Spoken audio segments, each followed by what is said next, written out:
अस्सलाम वालेकुम नाज़रीन, वॉल्यूम 161 के पार्ट 4 में खुश आमदीद। गुंदूज साहब को नदी से निकालने के बाद उस्मान साहब उनसे उनका हाल अहवाल पूछते हैं, मगर वो तकलीफ से कहते हैं कुस्तांतीन पालियोरोगोस उलझाई। तो उस्मान साहब कहते हैं, मैं जानता हूँ गुंदूज साहब, मैं जानता हूँ, आप फिक्र ना करें, मैं सब कुछ जानता हूँ। अलाउद्दीन देखो इन्हें। तो ओरहान कहता है, ये ठीक नहीं लग रहे बाबा। अलाउद्दीन गुंदूज साहब से कहता है, हिम्मत रखें गुंदूज साहब, हिम्मत रखें। तो उस्मान साहब कहते हैं, ये हिम्मत रखेंगे, है ना गुंदूज साहब, आप हमारे साथ पहाड़ की तरह खड़े हैं, क्या ऐसा कुछ हो सकता है? हम किस पर भरोसा करके कबीले से निकलेंगे? ऐसे ना करें गुंदूज साहब, हमें अकेला ना छोड़ें। तो गुंदूज साहब कहते हैं, आप अकेले नहीं हैं उस्मान साहब, आपके पीछे बहुत बड़ी मिल्लत है, वो आपके पीछे पहाड़ की तरह खड़े हैं। तो उस्मान साहब कहते हैं, मैं चाहता हूँ आप भी उसे देखें, आप भी देखें। गुंदूज साहब कहते हैं, अमानत मालिक के हवाले करने का वक्त आ गया है, एल्चम को आपके और ओरहान के सुपुर्द करता हूँ। मेरे बेटे ओरहान वो तुम्हारे सुपुर्द है। तो ओरहान उन्हें हौसला देते हुए कहता है, फिक्र ना करें गुंदूज साहब। उस्मान साहब भी कहते हैं, हम उसका अपने से भी ज्यादा ख्याल रखेंगे गुंदूज साहब। गुंदूज साहब मजीद कहते हैं, बोरसा को फतह करें। जवाब में उस्मान साहब कहते हैं, परेशान ना हूँ, मैं कसम खाता हूँ बोरसा इंशाअल्लाह तुर्कों का वतन बनेगा। गुंदूज साहब इंशाअल्लाह इंशाअल्लाह कहते साथ ही कलमे शहादत पढ़ना शुरू हो जाते हैं, और कलमे शहादत पढ़ते साथ ही उनकी आंखें ठहर जाती हैं, मतलब कि वो शहादत नोश फरमाते हैं। ये देखकर उस्मान साहब उनकी आंखें बंद कर देते हैं और गमगीन होते हुए कहते हैं, बेशक हम अल्लाह के हैं और अल्लाह ही की तरफ लौट कर जाएंगे। उस्मान साहब समेत सबकी आंखें नम हो जाती हैं और सिपाही उस्मान साहब को गुंदूज साहब की पकड़ी लाकर देता है, जिसमें से चिट्ठी निकालकर उस्मान साहब पढ़ते हैं। तो उसमें लिखा होता है,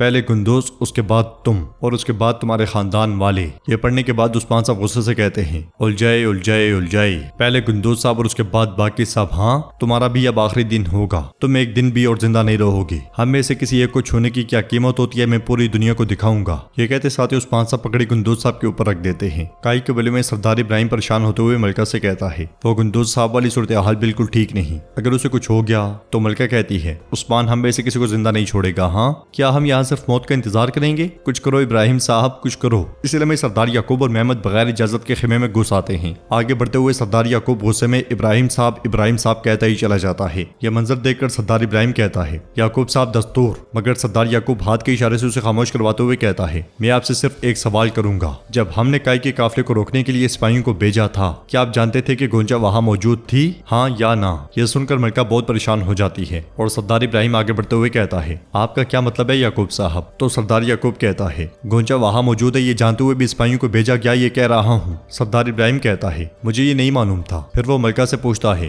क्या तुम जानती थी? तो मलका झूठ बोलते हुए कहती है, नहीं। सरदार याकूब कहता है, मुझे तुम मेरी औलाद का कातिल बनाने वाले थे। मलका कहती है, मैं भी नहीं जानती थी, लेकिन क्या आपने अपनी बेटी को रद्द नहीं कर दिया था? तो इससे कोई फर्क नहीं पड़ता कि गोंजा उसका अरमान में थी या नहीं। यह सुनकर मेहमद गुस्से से कहता है, तुम जानती थी मलका खातून, तुमने जानबूझकर मेरी बहन को मौत के लिए भेजा। मलका फिर से झूठ बोलते हुए कहती है, मैंने कहा मुझे नहीं मालूम, क्या तुम सुनते नहीं हो? मैं नहीं जानती थी, लेकिन क्या तुम उस लड़की को मारने वाले नहीं थे जिसने तुम्हारी बेइज्जती की? क्या वो अब कीमती बन गई है? सरदार याकूब कहता है, वो मेरी बेटी है, उसकी जिंदगी मेरी जिंदगी है, मैं एक बाप हूँ, एक बाप, उसके गुनाह की सजा भी मैं दूंगा। सरदार इब्राहिम चिल्लाते हुए कहता है, याकूब भी अपनी आवाज पर और अपने आप पर काबू रखें। यह सुनकर सरदार याकूब कहता है, मैं आपको समझ गया हूँ इब्राहिम साहब, अब से यहाँ हमारे रास्ते अलग होते हैं। ये कहते साथ ही सरदार याकूब मेहमद के साथ खेमे से निकल जाता है। बाहर उस्मान साहब सिपाहियों के साथ गुंदूज साहब की मैयत को लेकर कबीले में दाखिल होते हैं। उस्मान साहब के हाथ में गुंदूज साहब की पगड़ी और तलवार होती है और सबके चेहरे मुरझाए होते हैं। ये देखकर कबीले में मौजूद तमाम लोग जमा होना शुरू हो जाते हैं और मुकम्मल सन्नाटा छा जाता है। बाला हतून की नजर जैसे ही मैयत पर पड़ती है तो वो अफसोस से अपनी आंखें बंद कर लेती है, मगर एल्चम भी यकीनी की कैफियत में मुसलसल मैयत को देखती रह जाती है और बोझल कदमों के साथ आगे बढ़ती है। वो ओरहान की जानिब देखती है तो ओरहान अपनी नजरें झुका लेता है। वो बैठती है, कफन उठाती है और सरदार गुंदूज की मैयत देखते साथ ही ज़ारो कितार रोने लग जाती है। वो चिल्लाते हुए बाबा बाबा पुकारती रह जाती है, मैयत के साथ लिपट कर रोती है। बाला हतून उस्मान साहब से पूछती हैं, उस्मान साहब ये किसने किया? जवाब में उस्मान साहब कहते हैं, कुस्तांतीन पालियोरोगोस ने।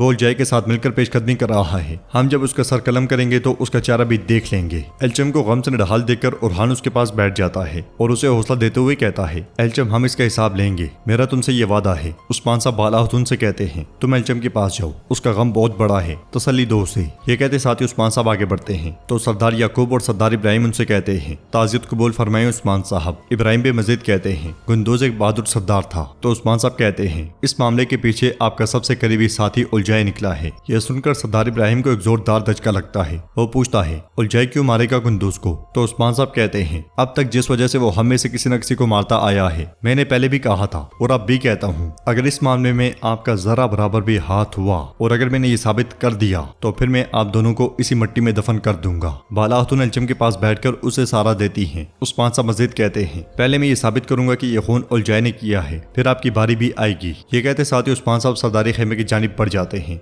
अगले मंजर में रात के वक्त ओरहान और एल्चम गुंदूज साहब की मैयत के पास बैठे होते हैं। एल्चम कहती है, जब तक मेरे बाबा के साथ ऐसा करने वालों को पकड़कर उन्हें सजा नहीं दी जाती तब तक मैं नहीं रोऊंगी। तो ओरहान कहता है, मजीद रोने की जरूरत नहीं है, मैं तुमसे वादा करता हूँ वो गद्दार सजा काटेंगे, अब तलवारें बोलेंगी। इसलिए मैं उस्मान साहब बाला खातून के साथ खेमे में दाखिल होते हैं और एल्चम से पूछते हैं, मेरी बेटी क्या तुम ठीक हो? एल्चम कहती है, उस्मान साहब मैं ठीक हूँ। बाला खातून भी उसे हौसला देती है। फिर एल्चम उस्मान साहब से कहती है, जिन्होंने मेरे बाबा के साथ ऐसा किया। तो उस्मान साहब उसकी बात काटते हुए कहते हैं, तुम बिल्कुल फिक्र ना करो, वो कीमत अदा करेंगे। उलझाए और उसके साथ वो भजंतीनी कुत्ता, मैं उन सब से निपट लूंगा। गुंदूज साहब का खून खुश्क होने से पहले वो उलझाए कुत्ता कब्र में होगा, हम अपना फरीजा पूरा करेंगे। तो एल्चम कहती है, मुझे इजाजत दें, मैं भी आना चाहती हूँ। जवाब में उस्मान साहब कहते हैं, नहीं, तुम अपना आखिरी फरीजा पूरा करोगी बेटी, बिल्कुल परेशान ना हो, बाकी हम पर मुनसर है। और हान भी एल्चम से कहता है, हम गुंदूज साहब का बदला लेंगे। उधर खेमे में मेहमद सरदार याकूब से कहता है, उस्मान ने लोगों के सामने बनी जानदार और दरमियान को रुसवा कर दिया। ये काफी नहीं था कि उसने हमें कबीले में कैद करके रख दिया। सरदार याकूब कहता है, उस्मान अपने दुश्मनों को अपनी नजरों के सामने रखता है। मेहमद पूछता है, वो हमें यहाँ कैद करके मजीद क्या करेगा बाबा? उसने अपनी गलतियों का इल्जाम भी हम पर डाल दिया, हम इस आफत से कैसे जान छुड़ाएंगे? जवाबन सरदार याकूब कहता है, जब उस्मान ने हमें हिरासत में लेने का इरादा जाहिर किया तो हम भी जरूर हमला करेंगे मेहमद, लेकिन इब्राहिम साहब के साथ इत्तेहाद ने हमें नुकसान पहुंचाया है, सिर्फ और सिर्फ नुकसान। उनके अंदर लालच ने उस्मान को फायदा पहुंचाया, आपको इत्तेहाद नहीं, हम हाकिमियत दोबारा से हासिल करेंगे। इसलिए में क्योमास खेमे में दाखिल होता है और कहता है, हुजूर का इस पे खेमे में दाखिल होना चाहते हैं। यह सुनकर मेहमद कहता है, बाबा उस्मान आराम से नहीं बैठेगा, मैं कैसे आराम से बैठ जाऊं? सरदार याकूब क्योमास से कहता है, आने दो उन्हें, देखते हैं उनके साथ क्या मसला है। अगले लम्हे जेरकुतई सिपाहियों के साथ खेमे में दाखिल होता है और सरदार याकूब उससे पूछता है, हम पर छापा क्यों मार रहे हो, वो भी इस वक्त, क्या मतलब है इसका? जेरकुतई। जवाबन जेरकुतई कहता है, हम उस्मान साहब के हुक्म से मेहमद साहब को यरगमाल बनाएंगे। यह सुनकर मेहमद को बहुत गुस्सा आता है और सरदार याकूब भी गुस्से में आगे बढ़ते हुए कहता है, क्या उस्मान अपना दिमाग खो चुका है? उसकी जुर्रत कैसे हुई? मेहमद कहता है, सबर की भी एक इंतहा होती है। जवाबन जेरकुतई कहता है, उस्मान साहब का फैसला हतमी है ताकि दोनों सदरान के दरमियान जंग ना छिड़ जाए, इसलिए हम कुछ मुद्दत तक मेहमद साहब को यरगमाल बना के रखेंगे। मेहमद आगे बढ़ते हुए कहता है, बाबा मुझे इस कुत्ते का सर काटने की इजाजत दें। मगर सरदार याकूब उसे रोकते हुए कहता है, जेरकुतई जब उस्मान ने तुमसे मुंह मोड़ लिया था तो तुम्हारी हिफाजत करने वाला मैं था, मैंने तुम्हारे बेटे, तुम्हारे घराने और तुम्हें अपना सर ढांपने की खातिर खेमा दिया। मेहमद के साथ इतने अरसे तक खाना बांटते रहे, लेकिन अब तुम इसे हिरासत में लेने जा रहे हो, हाँ? तो जेरकुतई कहता है, मैं इसे हिरासत में लूंगा। उस्मान साहब ने कभी मुझसे मुंह नहीं मोड़ा, उनका रास्ता मेरा रास्ता है, मेरी बैत हमेशा उनके साथ रही है। ये सुनते साथ ही मेहमद जेरकुतई की तलवार निकालने की कोशिश करता है, मगर जेरकुतई उसका हाथ पकड़ लेता है और सिपाही की उमाज और मेहमद पर हथियार तान लेते हैं। जेरकुतई मजीद कहता है, मेहमद की जान मेरे पास अमानत है, अगर आप कोई गलती नहीं करेंगे तो आपको कोई मुसीबत दरपेश नहीं होगी। याकूब साहब, काई कबीले में एक आग लगी है, उसे मजीद ना भड़काएं। तो सरदार याकूब मेहमद से कहता है, मेहमद पुरस्कून हो जाओ और तलवार से हाथ उठाओ। यह सुनकर मेहमद पीछे हट जाता है और सरदार याकूब जेरकुतई से कहता है, अगर मेहमद को कोई नुकसान पहुंचा तो मैं इसका एहतसाब तुमसे करूंगा जेरकुतई। जेरकुतई सिपाहियों से कहता है, सिपाहियों ले जाओ इसे। जाते जाते मेहमद उससे कहता है, जेरकुतई इस बार में तुम्हें उस्मान के रहमो करम पर नहीं छोड़ूंगा। तो नाज़रीन, इसके साथ ये एपिसोड भी इख्तिताम पजीर होती है। अगर आपको ये वीडियो पसंद आए तो वीडियो को लाइक करें, चैनल को सब्सक्राइब करें और बेल आइकन पर लाजमी से क्लिक कर दें। इंशाल्लाह मिलते हैं नेक्स्ट वीडियो में, तब तक के लिए रखें अपना और अपनों का बहुत ज्यादा ख्याल। अल्लाह निगहबान।